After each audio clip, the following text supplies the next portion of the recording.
Hello, my beautiful people. These are all my thoughts and opinions based on public information out there. Please do your own research, and this is for entertainment purposes only.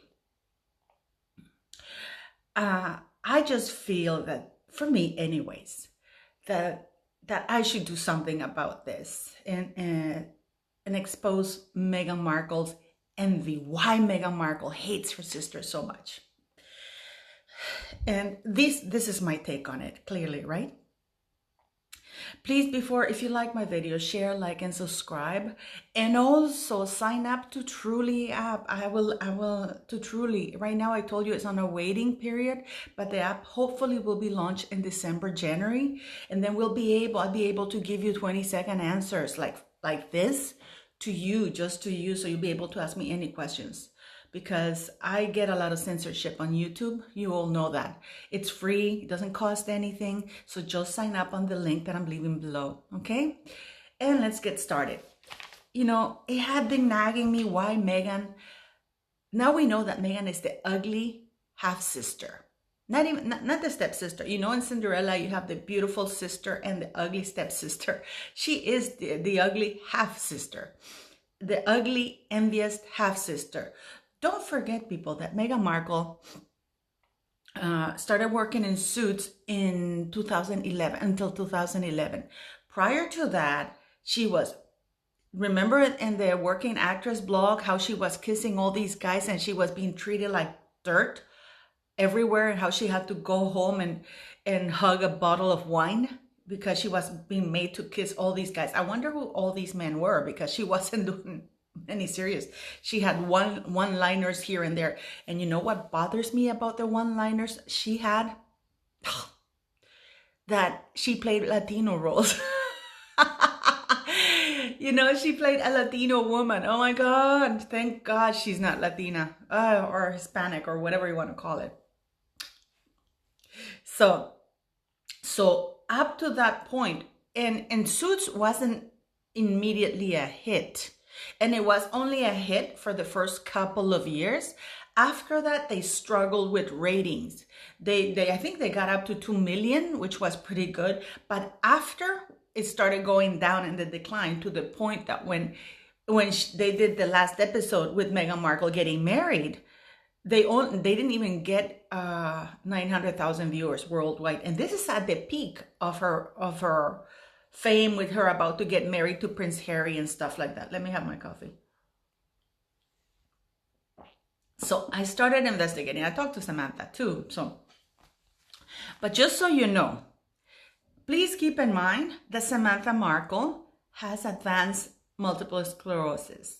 She's confined to a wheelchair because she can no longer walk. And that happened very quickly, actually.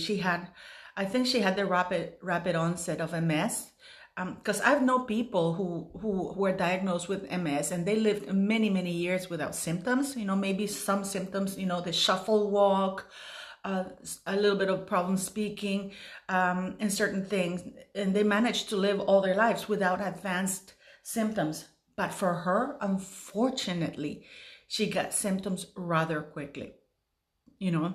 And yet, this woman is an unstoppable force. She is the true embodiment of feminism, of doing the best with what you've got, of not taking pity on herself. And you know, she's a plucky woman. By the way, she has been married twice. She has 3 children, 2 from I think her first marriage and 1 from her second marriage. I don't think she's anymore. I don't think she's with that guy anymore. I haven't asked, you know. But this is when Meghan said that she had 3 children from different fathers. She makes it seem like it was a bad thing. Samantha Markle was married, and so what if she had 20 children from 20 different fathers? Isn't Meghan Markle supposed to be a feminist? Isn't she fighting against being condemned? There are so many men who have different children by different mothers and nobody's condemning them. So why is she condemning a female who was married, legally married, had 2 children, and then she got married, remarried, and had another child? What's so wrong with that? And it's incredibly you know, to me, it's very poignant to me, very important that she wanted Carolyn Durand. And by the way, these are all my thoughts and opinions. To me, all of this was orchestrated by Oprah Winfrey. Why do I say that? Carolyn Durand was still working for Oprah Winfrey as one of her writers, one of her contributors for O Magazine or O Daily or whatever you want. If you don't believe me, go Google it. And Carolyn Durand was doing the book since summer 2018, right during the time that Meghan Markle got married. And how did Carolyn Durand get in touch and get that idea? Because one thing is for sure, and if it goes to trial, it'll come out, is that Meghan Markle was in communication with him. She was in communications with Oprah. Oprah hired one of Oprah's main contributors is Carolyn Durand. It only, connected dots. So Samantha so Meghan Markle only became she wasn't famous. The show became famous and the two main characters became famous. She was just a supporting actress, an aging supporting actress, because unfortunately in Hollywood, when you're over 30, you're pretty much done if you haven't hit, the jackpot. So I started doing a little bit digging and I confirmed it. Samantha Markle, she went to filmmaking in Los Angeles, and she went to filmmaking Los Angeles broadcasters in 1982. She received a certificate in radio and television and copywriting. After she received her certificate, she actually worked in General Hospital. She got more than one line. Apparently, she got more than Meghan Markle. Meghan Markle only got one line in General Hospital, whereas Samantha got more lines.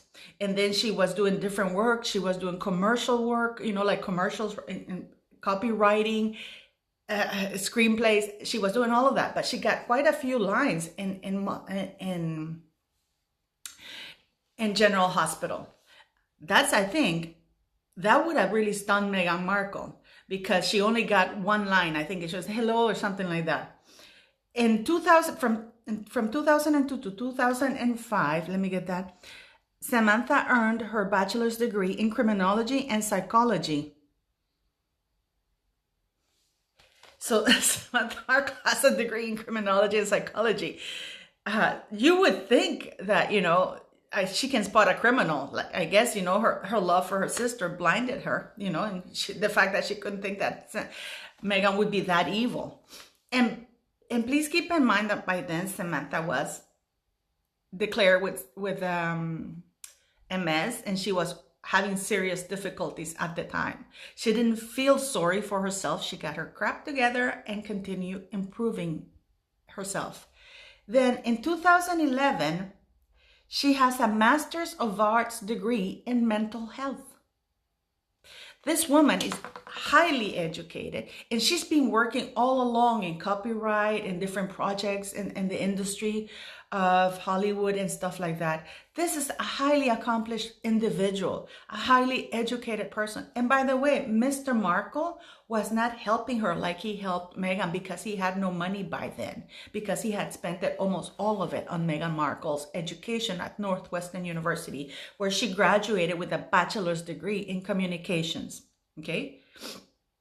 That's why she didn't get a double major of international relations, because first of all, Northwestern University has never, ever offered international relations as a major, only as a minor. So most likely, Meghan Markle graduated at Northwestern University with a bachelor's degree in communication, and maybe she majored in theater, which is a perfectly good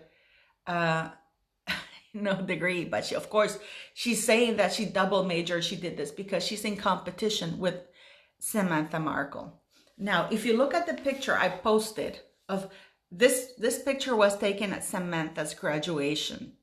I think it was the graduation in 2005, where she earned her bachelor's in criminology and psychology.